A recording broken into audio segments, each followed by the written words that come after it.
بسم اللہ الرحمن الرحیم۔ السلام علیکم دوستوں، ہم اپنی ایسٹرالوجی کی کلاس میں جو میں نے تھوڑا سا آپ کو پڑھایا، دلیلیں دی، آج ہم لیکچر نمبر 1 کو رپیٹ کریں گے۔ تو لیکچر نمبر 1 میں جو ہم نے باتیں کی تھیں، اب ہم اس سے زیادہ گہری باتیں کریں۔ سب سے پہلے ایک بات آپ کو جو کلیئر کرنی ہے وہ بڑی ضروری ہے۔ دیکھیے، یہ ہمارا دائرہ البروج ہے، یہ 360 درجات اس میں ہے، 360 درجات۔ جیسا میں نے آپ سے عرض کیا تھا کہ یہ بنیادی طور پہ فرض کیجئے کہ یہ ہمارا پہلا برج ہے، پہلا برج ہمارا۔ اب میں نے آپ سے عرض کیا تھا کہ اللہ تعالیٰ نے قرآن شریف میں فرمایا کہ ہم نے چاند کی منزلیں مقرر کر دی۔ خالق کائنات فرما رہے ہیں چاند جو، اب چاند کی منزلیں کدھر ہیں؟ وہ بھائی جدھر چاند ہے ادھر ہی اس کی منزلیں ہیں۔ ہمیں زمین پہ رہتے ہوئے چاند آسمان پہ نظر آتا ہے، اور سب سے جو قریب ستارہ ہے زمین سے فاصلہ جس کا کم ہے وہ چاند ہے، قمر ہے۔ خالق کائنات فرما رہے ہیں کہ ہم نے چاند کی منزلیں مقرر کی، اور یہ منازل قمر کا علم ہے۔ اور کیونکہ لوگوں کو بیچاروں کو تو خیر اس علم کی الف بے بھی سمجھ نہیں آئی، اور ایسٹرولوجر بنے پھرتے ہیں۔ ایک مایا ناز ایسٹرولوجر صاحب جن کو بہت شدید وہم ہے کہ مجھے علم آتا ہے دنیا میں اور کسی کو نہیں آتا۔ ایک جگہ پہ انہوں نے بات کی، میں نے کہا یہ اصل بات یہ نہیں ہے، آپ بتائیں کہ یہ بات کیسے ہے؟ پھر چپ ہو گئے۔ خیر دلیلی بات میں آپ سے عرض کر رہا ہوں کہ یہ جو منازل قمر ہیں دوستو، یہ 28 ہیں۔ تو یہ 13.25 درجے 28 منازل قمر ہیں۔ 28 کو آپ نے تقسیم کرنا ہے 360 کو 28 پہ تقسیم کیا تو 13.25 درجے کی ایک منزل آئی۔ پہلی منزل الف ہے، مقام الف۔ برج حمل میں یہ جو کہتے ہیں نا جی ہمیں کہ جناب الف سے نام رکھ دیا، وہ مریخ بن گیا، وہ پیدا ہوا میزان کے ٹائم پہ اور اس کا مریخ بنا دیا، کیونکہ اس کا نام جو اسلم رکھ دیا تو وہ کہتے ہیں جناب یہ تو مریخ میں چلا گیا۔ نہ عقل نہ شعور۔ دیکھیے یہ حروف کی تقسیم ہے، 28 منازل قمر ہیں، 13.25 درجے کی ایک منزل ہے۔ اب میں آپ کو بتاتا ہوں، جو ہندو ہیں وہ کہتے ہیں 27 منازل قمر ہیں، کیونکہ ان کی تقسیم پوری نہیں ہے۔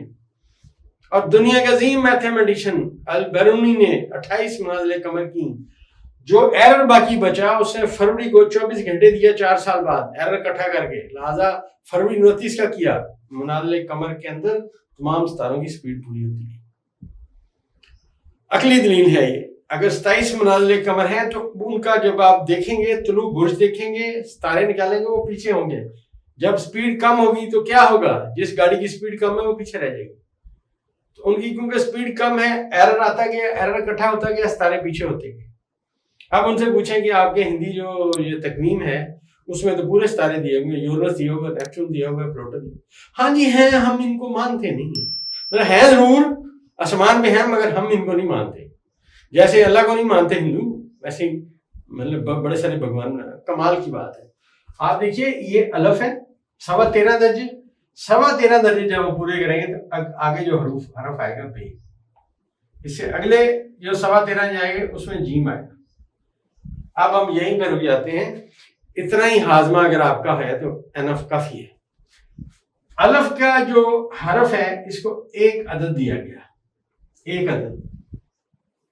بے کو 2 عدد دیے گئے اور جیم کو 3 عدد دیے گئے۔ ابجد الف بے جیم دال، چلے دال بھی لگا دیتے ہیں، 4 نمبر۔ اب آپ نے اس فلسفے پہ غور کر لیں۔ جو مقام الف ہے 13.25 درجے، پھر 13.25 درجے بعد مقام بے ہے، پھر 13.25 درجے بعد مقام جیم ہے، پھر 13.25 مقام دال ہے۔ اب ذرا آپ اس فلسفے میں غور کیجئے۔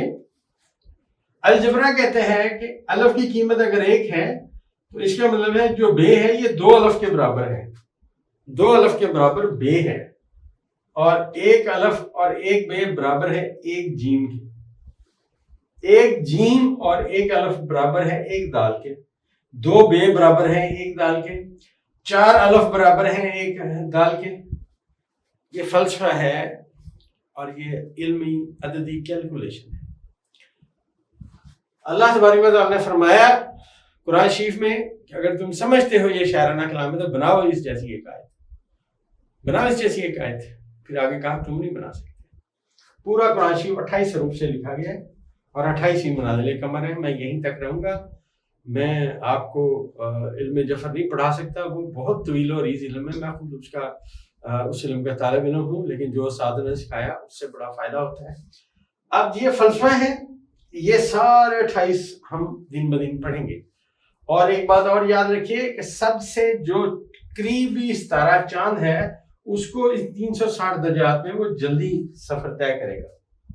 جتنا ستارہ جتنا دور ہوگا اتنی وہ منازل قمر جلدی نہیں طے کر پائے گا، دیر لگے گی۔ اب یہ 13.25 درجے کی جو منزل ہے اس کا ایک مقام اور اس کا ایک مرتبہ ہے۔ جب ہم کہتے ہیں کہ فلاں بندہ اس کے مطلب چاند اس کے بادشاہ کے مقام پہ تھا، تو چاند جو ہے 3 درجے برج ثور میں جو 3 درجہ ہوگا 1 2 3، یہ 0 1 2 3، تو جب برج ثور کے 3 درجے پہ گیا تو یہاں پہ اس کو شرف ہو گیا، اس کو شرف ہو گیا، بادشاہ بن گیا۔ اسی طرح جب سورج برج حمل کے 17ویں درجے سے 18ویں درجے پہ سفر کر رہا تھا تو اس کو شرف ہوا۔ بات فالو کی آپ نے میری؟ اب میں اگلی بات آپ کو سمجھانے لگا ہوں۔ فرض کیجئے کہ وہ بندہ پیدا ہوا، برج حمل طلوع تھا، آج سے 2-3 دن پہلے سمجھ لیں گے بندہ پیدا ہوا، لیکن ایگزیکٹ وہ سورج نکلنے کے ٹائم پہ لاہور میں، کراچی میں، دنیا کسی بھی خطے میں پیدا ہوا۔ اب آپ کیا کریں گے؟ اس کے پہلے خانے میں کیا ہے؟ سورج اپنے ایگزیکٹ بادشاہ کے مقام پہ ہے، بندہ ذہین ہے، اسے آپ ذہین آدمی کرا دیں۔ میرے خیال میں آج کا ہمارا جو لیکچر ہے یہیں پہ اس کو اختتام کرتے ہیں کہ ستاروں کے جو درجات ہیں، انہی 360 درجات میں جو ستارے ٹریول کرتے ہیں، جو میں نے آپ کو پہلا لیکچر دیا تھا کہ اب ایک صاحب نے پوچھا کہ ستارے کیسے ادھر آئیں گے؟ بھائی جان میں نے متعدد دفعہ کہا کہ ہر ستارے کی ایک سپیڈ ہے، اس کا ایک مدار ہے، وہ اپنے مدار میں چل رہا ہے۔ اگر وہ مدار نزدیک ہے، جیسے چاند کا نزدیک ہے، وہ جلدی وہاں پہنچے گا۔ اگر وہ دور ہے تو اسے زیادہ سفر طے کرنا، اس سے دور ہے اس سے زیادہ۔ تو اس طرح جو ستارے ہماری زمین کے نزدیک ہوں گے وہ تیزی سے ٹریول کریں گے، جو جتنے دور ہوتے جائیں گے ان کا سفر اتنا بڑھتا جائے گا، ان کو وقت زیادہ لگے گا۔ اس حساب سے ہر طالب علم کو چاہیے کہ وہ ایک پرکار لے اور اس پرکار میں ہر 360 درجے بنائے، گول دائرہ بنا کے 360 درجے بنائے، یا نہیں بنا سکتا کوئی بات نہیں، برج بنا لے، 12 برج پورے کر لے، اس میں پہلے اس کو ایسے تقسیم کر لے سیدھا، پھر ایسے تقسیم کر لے، پھر ان کو 3 حصوں میں تقسیم کرے تو وہ برج بن جائیں گے۔ اب اس کے اندر مدار بنائیں، آپ چاند کا مدار بنائیں تو آپ کو پتہ ہے چاند کا مدار یہاں آئے گا، جو اس کے بعد سورج آئے گا وہ یہاں اپنا عطارد یہاں آئے گا، پھر زور آئے گا، پھر سورج آئے گا، پھر سورج کا مریخ آئے گا، مریخ کے بعد اپنا مشتری آئے گا، زحل آئے گا، زحل کے بعد جو ہے یونس آئے گا، یونس کے بعد نیپچون آئے گا، نیپچون پلوٹو آئے گا۔ تو جتنے ستارے دور ہوتے جائیں گے ان کی سپیڈ اتنی دیر سے وہ اس برج میں رہیں گے۔ اب نیپچون پاکستان کے حال کے خانے میں پہلی دفعہ 0 درجے پہ آیا ہے، 47 میں پاکستان آزاد ہوا ہے۔ تو وہاں پہ جو وہاں سے اس کو جو ٹریول کرتے کرتے جہاں پہ بھی وہ تھا، اب مجھے یاد نہیں ہے، میں آپ کو بتاؤں جہاں پہ تھا، اس کی پاکستان کی زندگی میں پہلی دفعہ یہاں پہ انٹری ہوئی، پہلی دفعہ یہاں آئے۔ یہ ایک بہت بڑا فلسفہ ہے، جہاں پہ ستارے اکٹھے ہوتے ہیں وہاں کے مطابق پریڈکشنز کی جاتی ہیں۔ اگر آسھی برج میں ہوں تو آپ گرم چیزوں کی کہیں گے کہ طوفان آئیں گے، کہیں آگ لگ جائے گی۔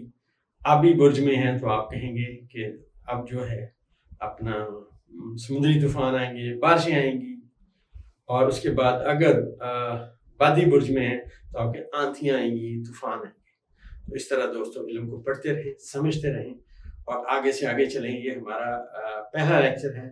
اگر آپ کو پہلے اور آج کے لیکچر میں کوئی بات سمجھے تو آج ہی آپ نے کمنٹ کرنی ہے. جو میں نے نمبر واٹس ایپ کا دیا ہوا ہے انہیں آپ اختر صاحب کو اپنا بھیجیں اور وہ مجھے رات تک بھیج دیں گے. کل اگلے لیکچر میں بات ہوگی انشاءاللہ.